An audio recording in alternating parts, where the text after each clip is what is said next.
Assalamualaikum warahmatullahi wabarakatuh. Pada video ini, kita akan membahas tentang rubuk mujayab dan bagian-bagiannya. Bismillahirrahmanirrahim. Jadi, ini adalah rubuk mujayab. Rubuk mujayab adalah sebuah alat, yaitu instrumen klasik yang berbentuk seperempat lingkaran. Alat ini sebenarnya adalah sebuah inovasi dari astrolab. Jadi pada sebelumnya sudah diciptakanlah sebuah alat yang dapat digunakan untuk mengukur arah kiblat, waktu sholat, posisi matahari, bintang-bintang, mengetahui waktu, dan lain sebagainya. Tapi semakin lama orang semakin berpikir bahwa bagaimana cara menggunakan astrolab dengan praktis. Akhirnya sekitar abad ke-9 rubuk mujayab ini mulai dikreasikan di kota Baghdad. Jadi rubuk mujayab atau nama lainnya kuadran, seperempat lingkaran, lalu rubuk hilali, rubuk jami, rubuk atam, ar-rubaiyah, dan masih banyak lain sebagainya. Ini terus dikembangkan hingga pada abad ke-14 itu juga digunakan di Suriah. Fungsi dari rubuk mujayab atau seperempat lingkaran ini itu untuk membantu memecahkan perhitungan yang berkaitan dengan segitiga bola dan trigonometri, mengukur sudut langit, mengetahui waktu, menentukan waktu sholat, arah kiblat, posisi matahari di rasi bintang sepanjang tahun, lalu menghitung fungsi goniometris, memproyeksikan suatu peredaran benda langit pada lingkaran vertikal, dan masih banyak lain sebagainya. Baiklah, sekarang akan kita lanjutkan menuju komponen rubuk mujayab. Jadi, pertama kita akan membahas tentang markas. Markas itu kan artinya tempat. Jadi markas ini adalah titik pusat dari rubuk mujayab. Nah, pada markas ini ada lubang. Nah, lubangnya ini itu dikaitkanlah sebuah benang, seutas benang. Nah, yang dinamakan dengan khoit. Lalu pada khoit ini ada pula yang namanya muri. Muri itu adalah benang juga yang dikaitkan pada khoit. Jadi muri ini ada warnanya, berbeda dengan khoit supaya mudah dilihat. Nah, ini warnanya ada yang warna kuning ya. Jadi muri ini dipasang sesuai dengan pemakainya, keperluan pemakainya, dan bisa dipindah-pindah. Lalu di ujung dari khoit ini dicantumkanlah yang namanya syakul atau bandul atau pemberat. Nah, ini jadi agar tali atau benang si khoit ini tidak pergi kemana-mana, maka diseimbangkanlah oleh si syakul atau bandul. Lalu kita lanjut ke yang namanya qaus al-irtifa. Qaus al-irtifa ini adalah busur yang mengelilingi rubuk mujayab. Jadi ini adalah qaus al-irtifa. Nah, qaus al-irtifa ini terdiri dari 90 derajat, di mana ini adalah awal qaus irtifa dan ini adalah akhir dari qaus irtifa. Setiap skalanya itu dibagi menjadi 18 kotak. Nih, ada 18 kotak. Jadi setiap kotak ini terdiri dari 5 derajat. 0, 5, 10, 15, 20, 25, 30, dan seterusnya hingga 90 derajat. Selain itu, qaus juga dibagi menjadi 12. 12 itu untuk buruj atau rasi bintang. Jadi dibagi menjadi 12 buruj, di mana setiap satu buruj itu terdiri dari 30 derajat. Jadi untuk dari 0 0 derajat hingga 30 derajat, ini ada yang namanya buruj, hamal, dan mizan. Hamal itu adalah Aries, mizan itu adalah Libra. Lalu lanjut dari 30 derajat hingga ke 60 derajat, itu ada Thaur dan Akrab. Mohon maaf, ini dari 0 sampai ke 30 derajat itu segini ya, dari 0 sampai 30 derajat yaitu ada hamal dan mizan. Lalu dari 30 derajat ke 60 derajat itu ada yang namanya Thaur dan Akrab, dan dari 60 hingga 90 itu ada Zauja dan Qaus. Lalu karena ini bentuknya 90 derajat, artinya untuk 12 rasi bintang kan dibutuhkan 180 derajat. Jadi dia kembali lagi dari 90 derajat ke sini. Jadi mulai dari sini hingga ke sini itu ada rasi Saraton dan Jadiu. Lalu dari sini ke sini itu ada Buruj Asad dan Dalwu, dan yang terakhir adalah Sumbulah dan Hud. Ya, Sumbulah dan Hud. Untuk buruj ini dia dibagi menjadi dua, yaitu selatan dan utara. Utara itu namanya Shimalia, dan kalau selatan namanya Janubiyah. Yang dimaksud dengan Shimalia itu atau daerah utara, bagian utara itu ada Hamal, lalu ada Thaur, ada Zauja, Asad, dan Sumbulah. Jadi yang di atas ini ada Surutan juga, ya, ini itu dinamakan dengan bangsa utara atau Shimaliyah.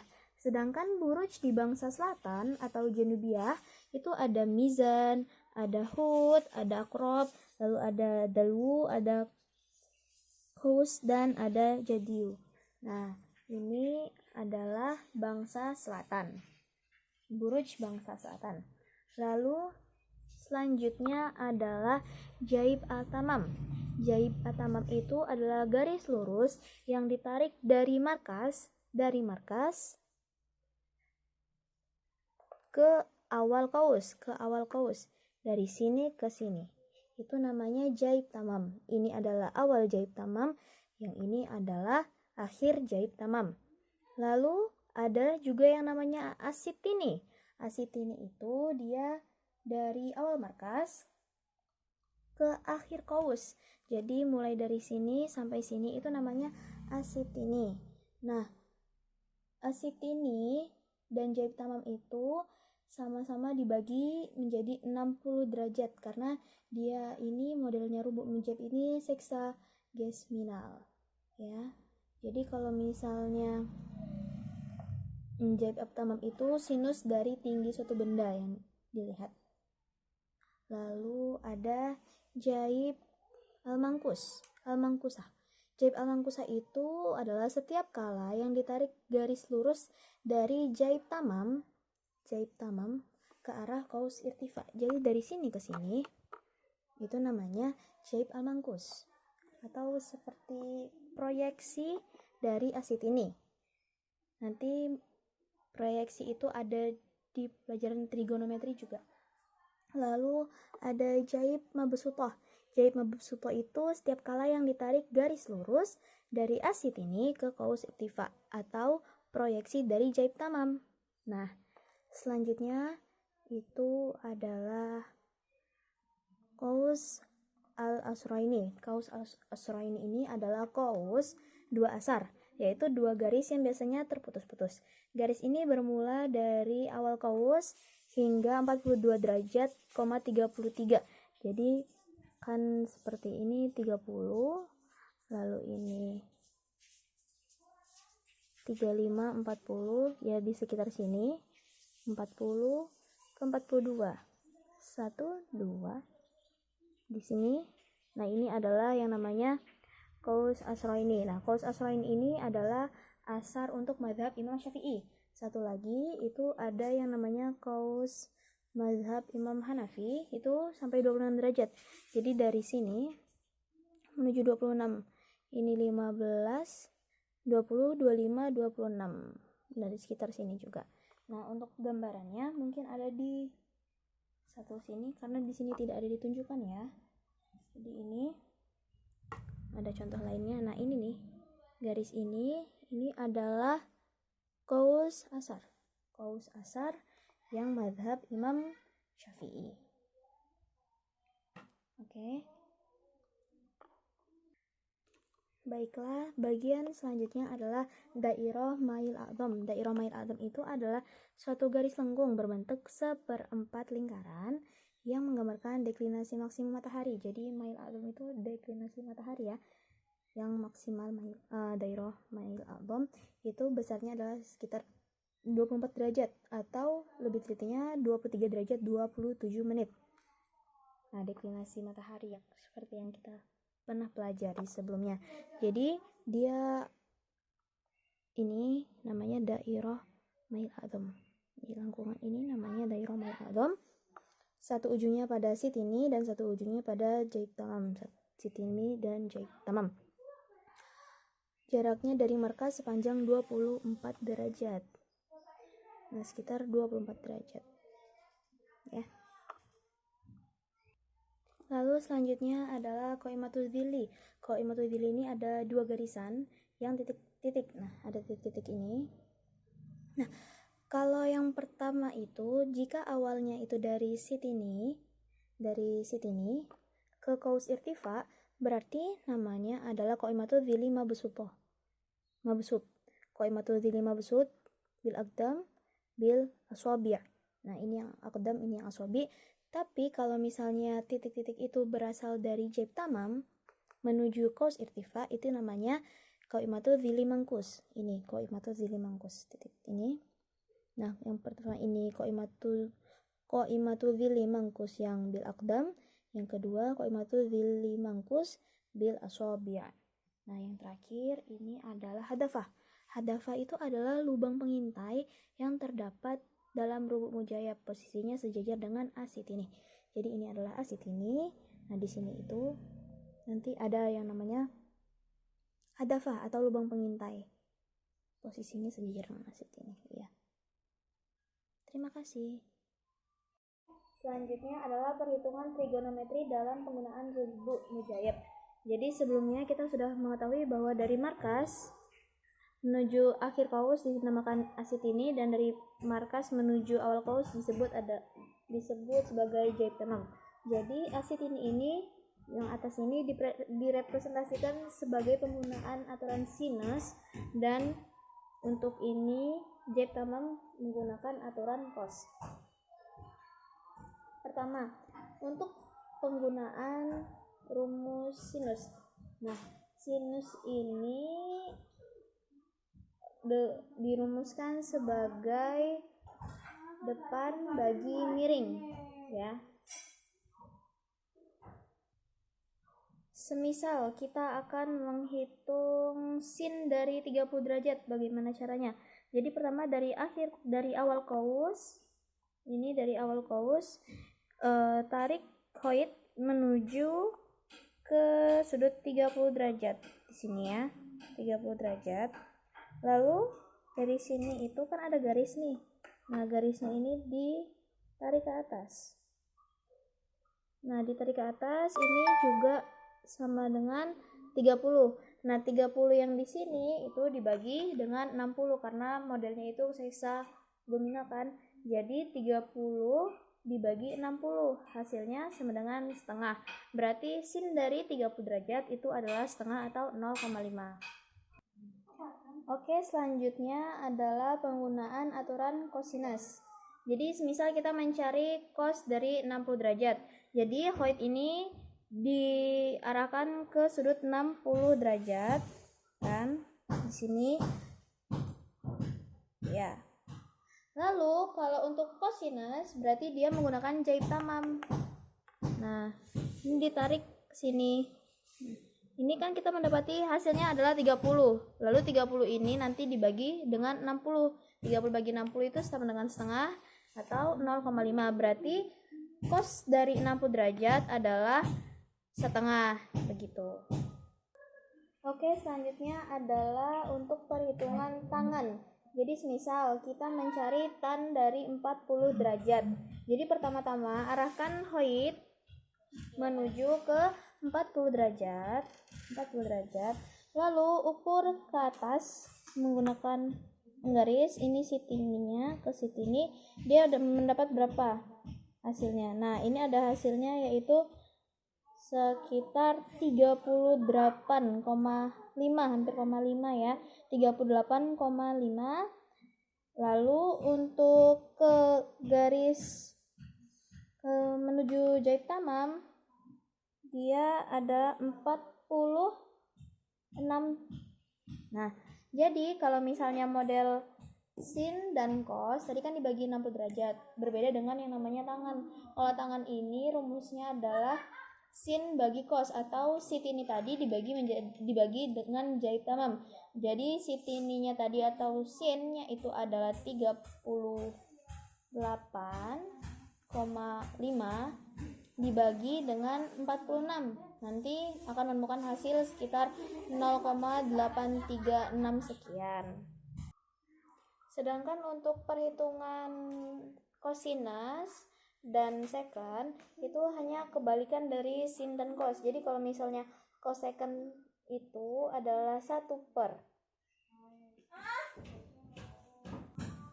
Nah, tadi kalau misalnya cosecant dia itu adalah 1/cos, berarti ditarik garis menuju sit ini atau ke atas. Nah, kalau secant berarti dia sama dengan 1/sin. Jadi garisnya itu ditarik ke jahit tamam.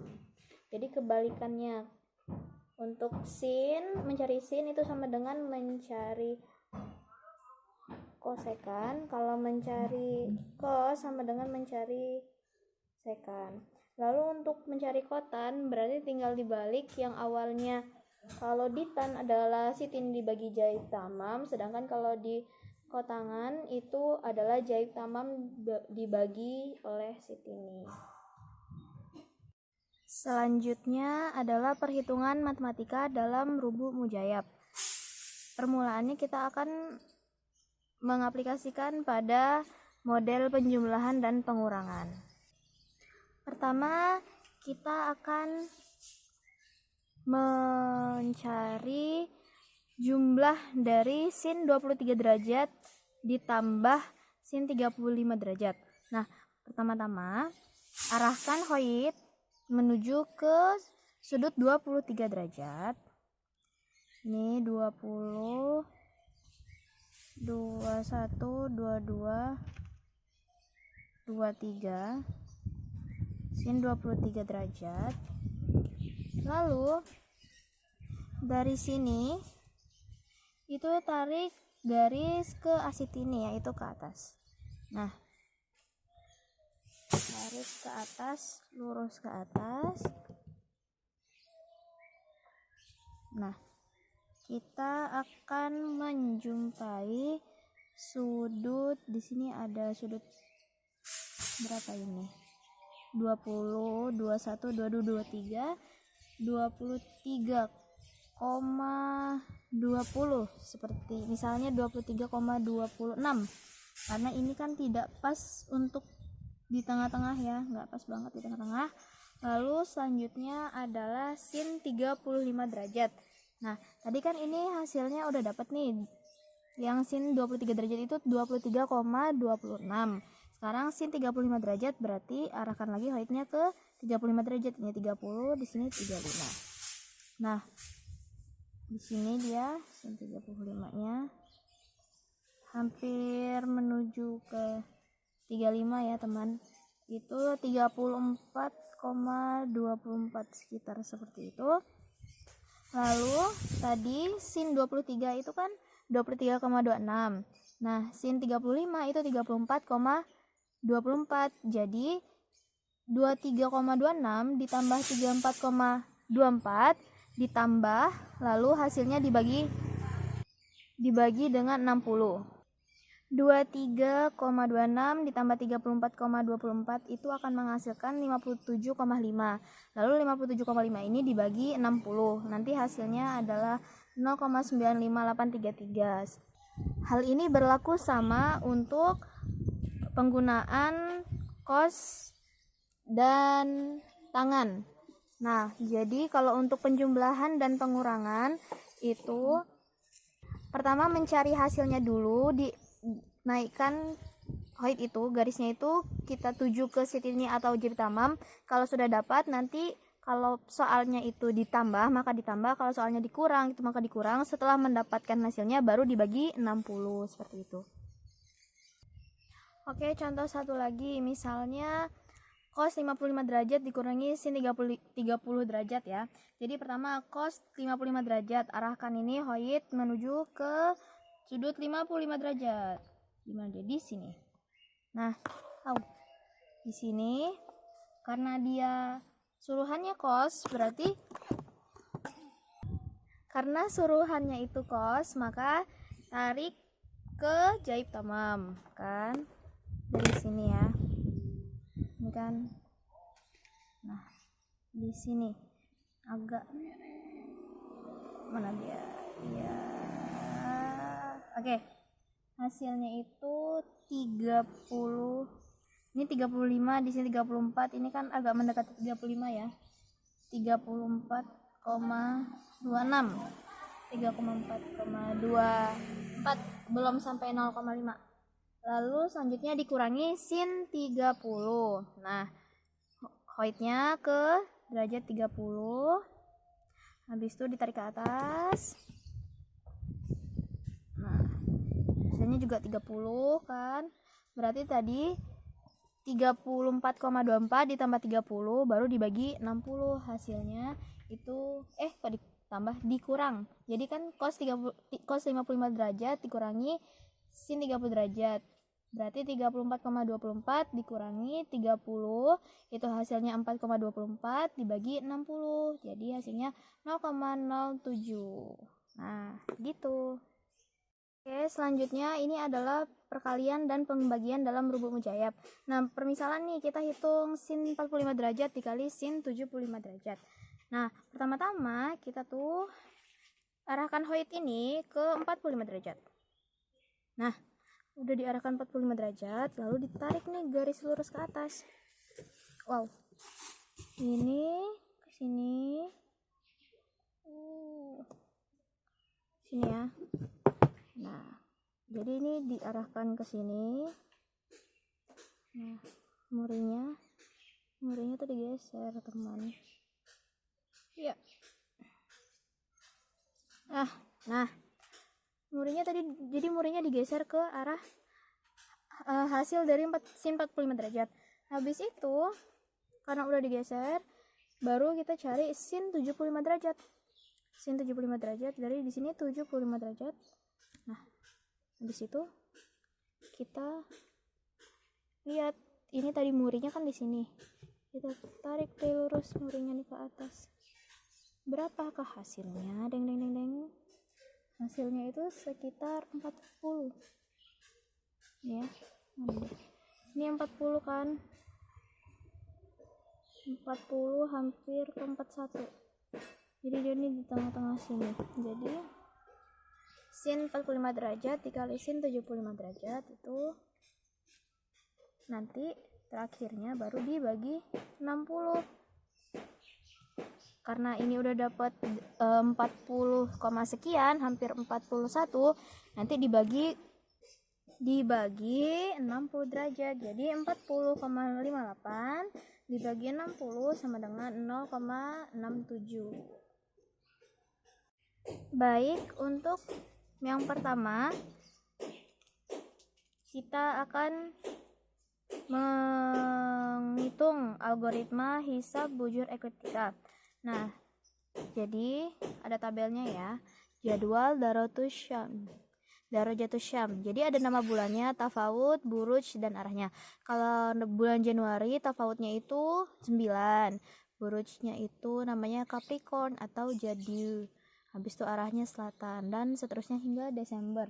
Nah, misal kita akan menghitung pada tanggal 5 Juni 2017. Sekarang kita lihat dulu. Nah, Tadi tanggalnya 5 Juni.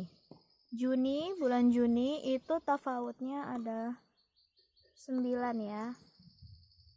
9 ditambah 5 sama dengan 14. Nah, berarti karena hasilnya 14, dia adalah 14 derajat dari Jauza, dari Gemini. Jadi dari Gemini itu dia berjarak 14 derajat dan masih arah utara. Nah,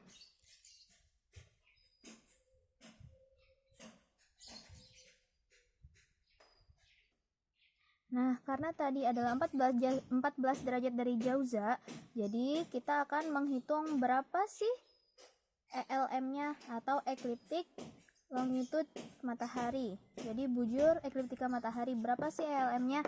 Nah, jadi kan diketahui tadi adalah 14 derajat dari Jauza. Nah, sekarang kita lihat dulu Jauza mana ya Jauza. Oh, ini dia Jauza, Al-Jauza atau Gemini. Nah, sekarang hoidnya kita taruh dulu di Jauza. Nah, setelah itu kita arahkan menjauhi dari Jauza itu sebanyak 14 derajat. Jadi ini 5, 10. Nah, tambah 4 ya.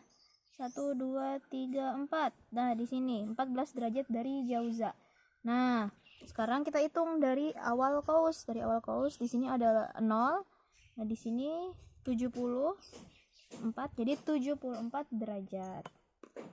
Nah, untuk ELM-nya itu adalah 74 derajat. Ini adalah nilai dari ELM pada tanggal 5 Juni 2017. Kalau dari data epimeris itu adalah 74 derajat 56 menit 36 detik. Jadi sekitar perbedaannya ada 56 menit 36 detik. Nah, sekarang setelah mengetahui setelah mengetahui ELM, kita akan mencari deklinasi matahari. Nah, tadi kan ELM-nya kita udah dapat 74 derajat. Nah, sekarang kita akan mencari deklinasinya. Jadi, menghitung deklinasi pada tanggal 5 Juni 2017 itu, pertama hoidnya ini di asitini, diletakkan di asitini, lalu posisikan muri benang yang beda ini di dairat mail adom atau deklinasi maksimum. Ini kan dairat mail adom yang kemarin kita udah bahas, yang sebelumnya kita udah bahas. Ini murinya itu diletakkan di sini, usahakan presisi ya. Nah, lalu geser hoid pada bujur ekliptika matahari tanggal 5 Juni. Tadi yang kita hitung kan 5 Juni itu di 74 derajat ya. Nah, di 74 derajat di sini. Nah, sekarang kita tarik nih garis lurus dari muri sini ke sitini. Nah, di sini ya. Kan di 74 derajat nih, di sini dia. Set. Ini 20, habis itu 21, 22 ya kawan. Ini agak terlalu besar benangnya ini, jadi gak kelihatan banget. Ini 74 ya. Sini tarik ke atas. 20, 21, 22, 23, antara 22 dan 23 ini. Ya, hampir ke 23 lah. Nah, berarti itu untuk deklinasi mataharinya. Deklinasi mataharinya itu 22 derajat, 30 menit. Nah, 22 derajat 30 menit. Nah, yang tadi itu 22 derajat 30 menit ya. Menggunakan rubuk. Kalau untuk turunan rumusnya itu bisa dicari dengan sin deklinasi sama dengan sin bujur matahari dikali sin deklinasi terjauh, gitu caranya. Oke.